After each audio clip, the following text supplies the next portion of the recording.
quick video to show what happens when I open Steam VR. So as you can see or hear, the sound is normal, and then as soon as I open Steam VR, you can see it's normal for the moment, but as soon as the screen flashes,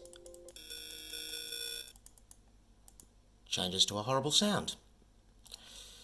So it is definitely not a hardware problem.